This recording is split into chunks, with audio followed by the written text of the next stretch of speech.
Shalom and welcome to the One Pasuk podcast, where the rabbis at Congregation Avas Torah each share an insight on one particular pasuk from the Parsha and reflect on each other's ideas. Rabbinic banter, I like to call it. I am Chaim Pupko, and I am joined by my dear friends and teammates, Rabbi Daniel Goldberg Shalom. And Rabbi Morty Kisus. Shalom. If you'd like to sponsor an upcoming episode, please contact the shul. All right, here we go.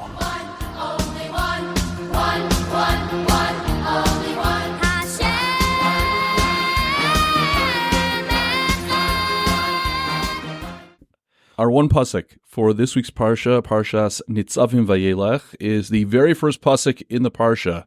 Chapter 29, verse 9, Perek Chav Tes, pasuk Tes, Atem Nitzavim Hayom Kulchem, Lifnei Hashem Elokeichem.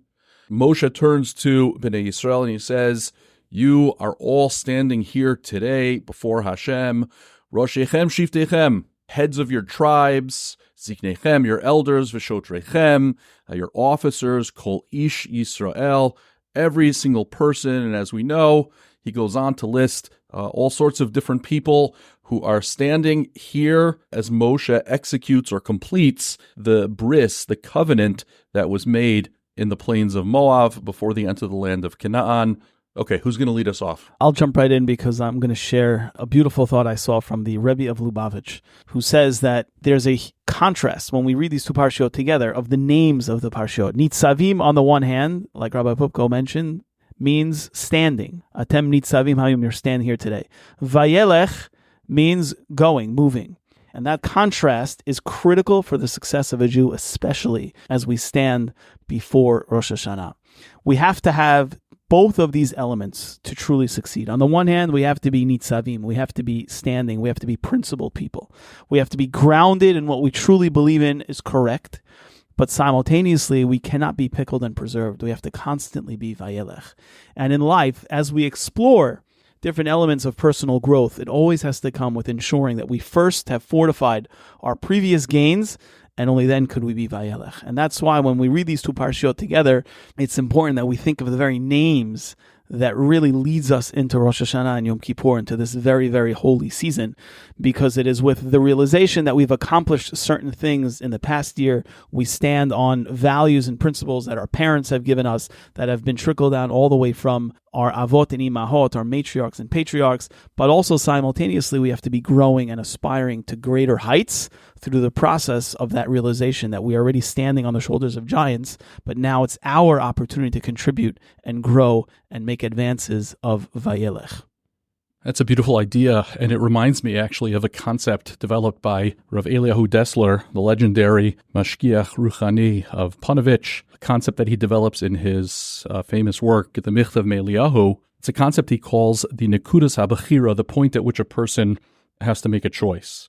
Hashem gives us Bechira Chavshis, Hashem gives us free will, and for any particular mitzvah, we have a choice whether to follow it or not. But he points out that there are some mitzvos that we really don't make a choice. Because we were raised in good homes, our parents taught us right from wrong, so there are certain mitzvos that we would never violate. Kill, don't steal. Most of the time, we don't have to really make a choice to observe those mitzvos. But there are some mitzvos that we do find challenging, and we do feel conflicted, and we do have to make a choice. He calls that the Bechira point. He compares it to an army fighting a battle. When an army conquers territory, so they no longer have to fight for that territory, they just have to defend it, the fighting takes place up at the front, where they meet their adversary, some other place.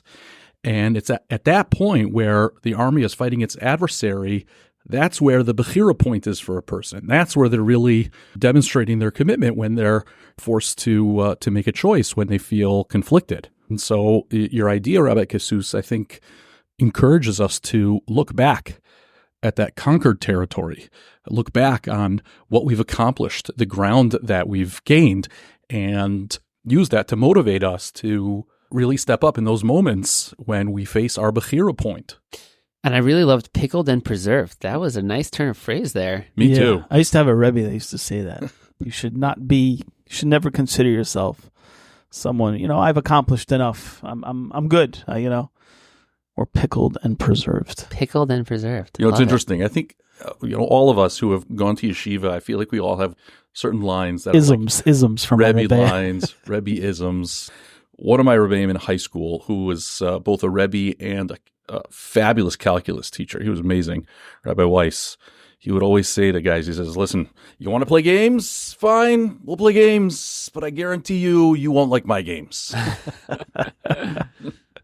So this week I actually had a little bit of a quandary because I had two divrei Torah that I was attracted to, that I was interested in sharing, but one of them was an Orach Chaim, which is usually Rabbi Kisus's territory. So I thought, he's going to end up using that, so I should stay away. And then the other was my, theoretical home court, which was to share a Rav Hirsch, but it was actually a Rav Hirsch that I've heard Rabbi Kisus share a few years ago. Maybe I think it was during the COVID times.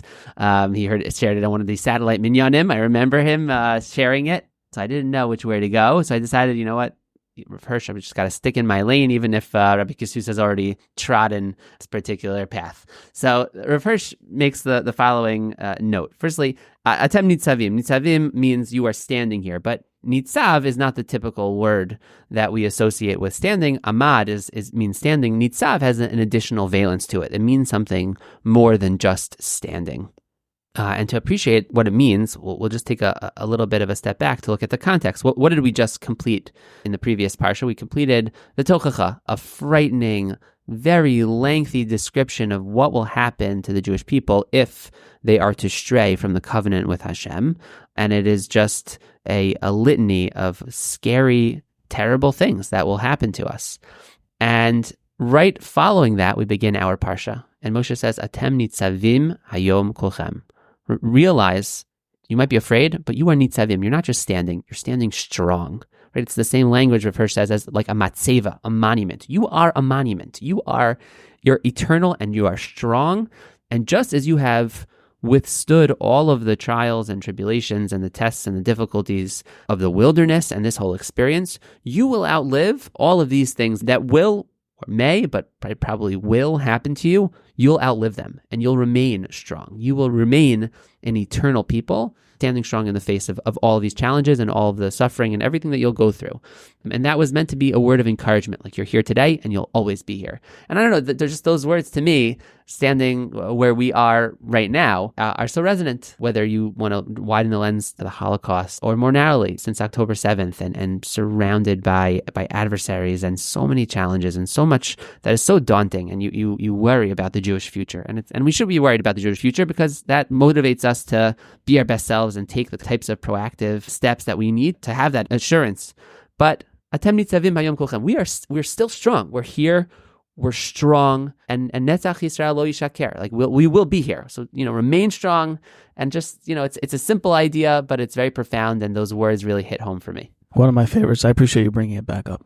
Makes me happy every time I hear it. Thank you for bringing it to my attention. Is there any element of it that I didn't capture from your presentation, other than just kulchem? Like we're as a unit, we're still in our entirety. I mean, there's both elements. Meaning, there's the individual that atem nitzavim, but Moshe is talking to us more importantly as a group, and recognize that the world is after us, but us as a body of people will always endure, precisely as you captured it. Netzach Yisrael lo yishaken. That comment of Rav Hirsch, what I love about it also is that it's very human, because he also says that this is coming on the heels of the Tochacha with all of the curses, and one might think that Bnei Yisrael, after hearing so many curses, so many punishments that Hashem has in store for those who don't fulfill the Torah, that they would be very discouraged or sobered. And so that's why he says, Atem nitzavim hayom, meaning I just went through this very harsh listing of punishments, but you're standing here today. You're on 2 feet. You got this. You can do this.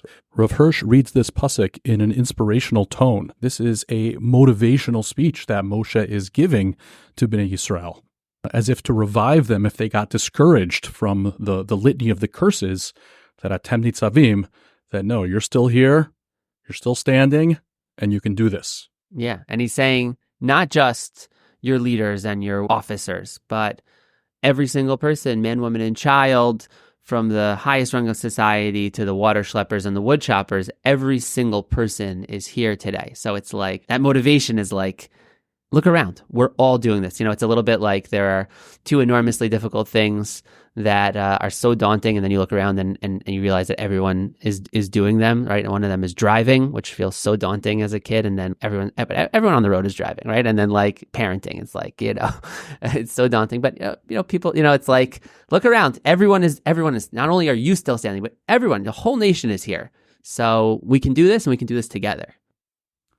That actually ties in nicely with what I wanted to share, which is really just a straightforward observation also on the concept of Nitzavim, that Moshe declares, you guys are standing here. And when he says that, what he's doing actually, I think, is pausing. He's pausing to reflect, to take stock. That once the bris has been completed, Moshe's speech is basically done, instead of just going on to the next event, instead of just moving on, Moshe takes a moment to pause and to reflect. Atem nitzavim hayom kulchem. You are all standing here today. And what Moshe wants Bnei Yisrael to do is to reflect on everything, not just to think about the mistakes, the trials and tribulations. Atem nitzavim is, if it's stated in a positive context, because Moshe wants them to reflect also on what they've accomplished. Introspection isn't always heavy and critical. Introspection is also an opportunity to take stock of our strengths, of our wins. And so that's what Moshe is doing at this moment. He wants Bnei Yisrael to pause and to reflect, and he's demonstrating how we, in our lives, should take moments to pause and reflect. In fact, the Nitzavim says that when Moshe says Hayom, today, Atem nitzavim hayom kulchem, he's emphasizing that it's today, meaning the last day of his life, the 7th of Adar. And he's emphasizing this because it's not the most obvious time for reflection, for introspection. The more obvious time is around the days of judgment, Rosh Hashanah and Yom Kippur. So Moshe emphasizes that even though it's not Rosh Hashanah and Yom Kippur, I want you guys to pause and reflect. But it really makes sense now why we read this Parsha always in the season of the days of judgment. And I'd also like to add that this is how I frame the bar and bat mitzvah celebration when I meet with bar and bat mitzvah kids.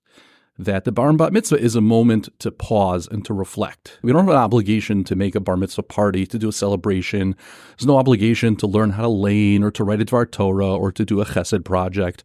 But the reason we do these things is to give a child something to reflect on, before they just go on with their lives. Right? Instead of just having your birthday and just moving on, no. At this milestone moment, we want them to reflect on how they've grown and what they're capable of. And the reason we subject them to these projects like laning or chesed or whatever is to show them that you're capable of things that you may not know yet. Right? You didn't know how to lane before. You didn't know how to put a project together before. But you worked with you learned, you embraced it, you accomplished it, and now you can see that you're capable of learning anything, any new skill. And so that's why I believe we have this beautiful minhag to celebrate bar and bat mitzvah in this way, as a moment that captures the spirit of Atem nitzavim hayom kulchem. Beautiful, Rabbi. And then you present them with the 1-year membership to the Kaplan Jasons. Exactly. To hone their athletic skills. Exactly. If the kid is a jump shot, You got to be wholesome. You got to be fully developed. All areas. That's right. It's a very beautiful idea, Rabbi. Very beautiful. Thank you all so much for listening. We hope you enjoyed. If you're interested in sponsoring a future episode, please reach out to one of us. And of course, please send us your feedback. Shabbat Shalom and Good Shabbos from the One Pasuk Podcast.